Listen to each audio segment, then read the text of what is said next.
You know what they say. You never know which Welsh team is going to turn up.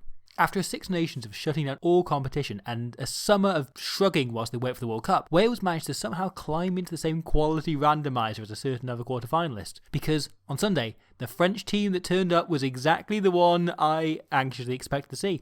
The one that everyone kind of wants to see play knockout rugby. France were explosive, stylish, accurate, and incredibly stupid. It took them only 4 minutes to get things going, and Sebastian Vahaamahina was finally involved in a test try not finished by George North, scoring this opener and prompting his coach to do a black power salute in celebration. So Wales find themselves on their own line and look to clear. Now, the team the Japanese are so lovingly nicknamed the Red Dragons have been using the same tactic on exits for about a decade now, and that's such a long time, even Jacques Brunel has got around to doing some analysis on it in between picking pastry flakes out of his moustache. So, the idea is Wales keep the ball in field and back their fitness. I go into more details into my video on Warren Gatland, but the idea is it helps tire and smother the opposition without giving them a chance to reset, to breathe. So France drop back approximately the population of Marseille. Their standard back 3 and occasional number 8 are joined by France's entire midfield, both centres and under-back at fly half. These attackers then manipulate the initial 2-man chase by running 2 impromptu switches, and Thicko is through. He's tackled, but Gareth Davis, who's used to missiling, shoots up to hit Adrit, and this gives way more space to Damien Penaud than anyone should ever give to Damien Penaud. A brilliant turnover by Justin Tipperick saves the situation for now, but France are soon enough given another shot.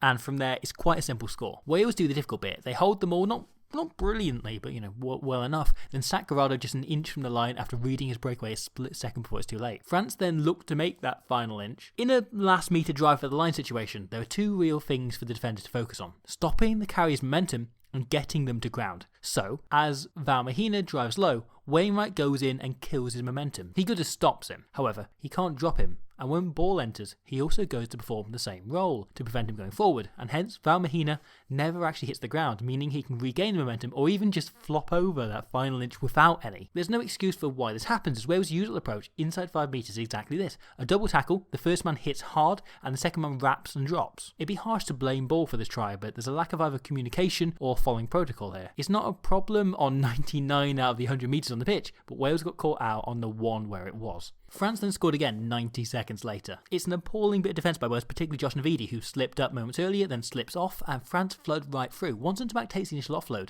there are 4 players racing up in his support. It's simple as that. All 4 are picking reasonably good lines, and it means a simple half-break by Vahaamahina is turned into a try for Oliver. Contrast this to Tipperick here, busting through, but without anyone working to get on his shoulder. Wales are very good at taking gilt-edged chances, but they're not so good at turning potential into chances in the first place. France need not worry about this, however, because they have amongst their ranks one Damien Penaud, who is quickly turning from a man with potential into just one of the best rugby players in the world. The impressive thing about Penaud isn't just how good he is when he gets the ball, but how he reads a defence. A lot of wingers only react, but Penaud anticipates as well. What's the difference in his body language between these 2 half breaks? Here, he transfers the ball between one hand and 2 repeatedly, trying to trick the defender and keep them guessing before switching it out to offload when the tackle comes in. However, his involvement in Vahaamahina's try is even more interesting. Wales are numbered up on the open side, so Penaud slowly works his way around to create the overlap. He enters the line very late. This makes him look like a strike runner, like he is the main threat France were quietly working on unleashing, and that's because to 14 of the players, to the entire crowd, he is. But Penaud is not interested in making the bust himself. He enters the line with the sole intention of taking these 2 men out of the game. He squeezes the ball, always in 2 hands, between Biggar and Davis before trying to wiggle for himself, because all he wanted to do was engage them and then ping the offload to Vahaamahina once they're busy. He takes it, and he goes over for France's 3rd try not long before half-time. He runs with the skill and balance of a world-class winger, but he reads the opposition like the best fly halves. Damien Penaud is utterly world-class and still steadily getting better somehow. One man, however, who won't be getting any better is the now retired Sebastian Vahaamahina. This is the 2nd time in a year Wales have had New Caledonia's grossest totem pole to thank for a win. In February, it was an unbelievable moment of Frenchness as a 6'7" lock tried to blind fling a massive 20-metre mispass that wasn't on. But on Saturday, it was an unbelievable moment of Vahaamahina-ness, as he did something so disgustingly in character that I feel it's actually kind of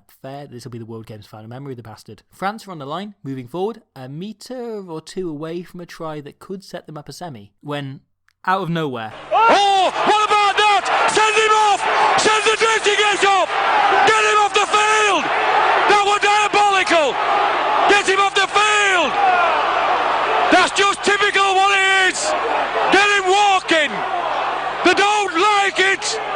impossible to know what Aaron Wainwright, a man who looks like an IT consultant off the pitch and a member of the vintage 70s Wales side on it, did to upset Vahaamahina. But early in the game, we can see him lob the ball right at Wainwright's face, and then here, he knows where Wainwright is. He then turns and looks. He checks if the referee is watching. He isn't. So, Vahaamahina makes a show of looking away, elbow straight in Wainwright's face. He turns back. The referee wasn't looking at all. He got away with it.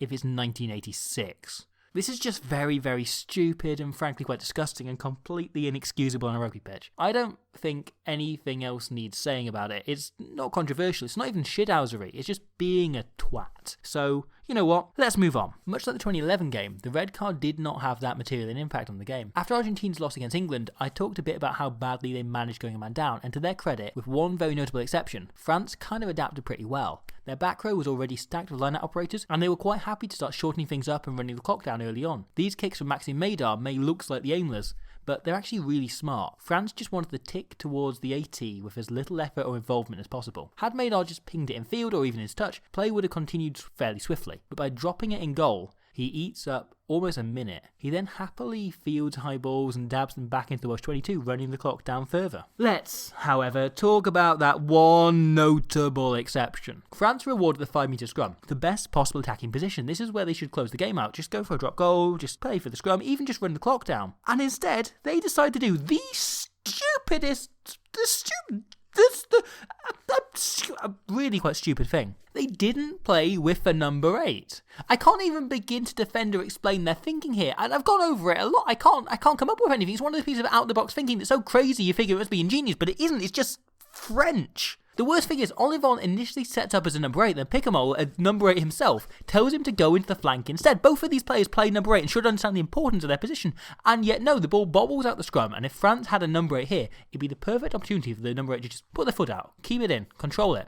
But they don't. So Thomas Williams regathers it, and Wales can clear before winning a penalty and getting into the French 22 on their way to the try that eventually wins it. A lot of people have argued that this is an injustice. The Wales are lucky and they shouldn't be in the semi-finals, but even with bias put to one side, I completely disagree. I think it would be entirely fair to describe Wales as the worst team at rugby remaining in the competition. However, they've made it this far because, and I genuinely believe this, Wales are the best team of all 20 at winning. This last year, we've seen the 3 other challengers lose or draw when outperformed. New Zealand by Australia and Ireland, South Africa by the other 3 semi-finalists, England by Wales and the second half Scotland. And yet, not so with Wales. If we ignore the warm-up games, because Warren Gatland did too, in the last 18 months, Wales have played 19 games and they've won all 19. However, by my count, in at least 7 of them, Wales were unquestionably outperformed by their opposition, and yet they won anyway. And of the other 12, only really the games against Ireland, Georgia, Tonga and Argentina stand out as being examples of Wales being decidedly better than the other team. And yet, 19 games, 19 wins. Wales have made it this far to the Final Four based entirely on a winning instinct and self-belief. The 2011 side was almost undoubtedly more talented and playing far better rugby than this team, but they didn't know how to close out a game like this team do. Even at 19-10 down, I still pretty much believe Wales would find a way to pull it back, because nowadays that's just what they do. This isn't a team that scores a surplus of fancy tries, it's a team that does just enough every week and seems intent as such of giving me a heart attack along the way. Because though we can argue over the value of a good set piece or an attack capable of breaking the opposition down properly, the one attribute Wales have got is the most important of the lot. It'd be hard not to say that there's a huge amount of luck involved in how things unfold on Sunday, but this was the 19th straight time Wales have got lucky. If the dice lands on your number once, it's luck. If it lands 19 times in a row, it's a weighted dice, and this means the referee was corrupt and should be taken outside and made a victim of an actual elbow smash by Sebastian Vahaamahina. The perception has become that Wales have no chance of winning the World Cup. And even if they do, I can tell you now, they'll be hailed as the worst world champions the game has ever seen, the least deserving, because all they did was win it. They weren't actually good in it. And yet, this was far from the first time that whilst Warren's Wales were playing, the worst team won. Because for so much of the Gatland era, Wales have played great rugby, often better rugby than their opposition, and always lost. It wasn't until this last year that they actually started winning they turned it around. Dominating games and the opposition is irrelevant. All that matters is actually winning, especially in a World Cup. And winning now is all Wales know how to do. And it's going to be up to the Springboks this weekend to work out how to crush a team whose main attribute is their spirit. Because that self-belief and that togetherness is something that seems to exist no matter which Welsh team turns up. it is the night before Wales play South Africa in the semi-finals of the 2019 Rugby World Cup, and I am genuinely at the point of almost being sick with nerves. It's about 11 p.m. So it's a point at which I'm beginning to think I should go to bed, but I don't feel like I'm capable of that. That's the stage I'm currently at. I might be sick before the morning, before the game actually kicks off. That video, as such, may look completely irrelevant because it isn't going to go up till afterwards. I've had it finished for a couple of days now, but unfortunately, just through to the whole copyright situation, that means this is the first one you're watching on the new Squidge Rugby website that I had to put together in about 36 hours in order to try and get done. So I hope it's all right. I hope you like it. I hope you like the website. Thank you. Please have a look around. There's not much here yet, but I'll try and add to it. I'll try and do more stuff after the World Cup and keep it ticking over and so on. That's the plan. It's just an emergency means of getting the videos up after removed from Vimeo, which was disappointing, but that's World Rugby's lawyers and their legal situation for you. Nothing I can do completely out of my hands, and therefore, as I say, just delayed the video a full sort of 2 or 3 days until it becomes almost irrelevant, potentially, because, as I say, I might be uploading this after Wales have lost, and the whole thing looks very stupid about talking about how good they are winning. And someone will say, oh, this aged well, because they always do, when actually it was made in a time in which that was relevant. Anyway, I am already at work on the England-New Zealand video. There's some of my notes. Doesn't look very good on there, does it? And I'll get going on that next, and then whatever happens tomorrow morning, I'll try and get through. I'm trying to get through as much as I can. It is always a tricky little thing, but there we go. There's lots to do, and right now, top of my priorities is running off and throwing up.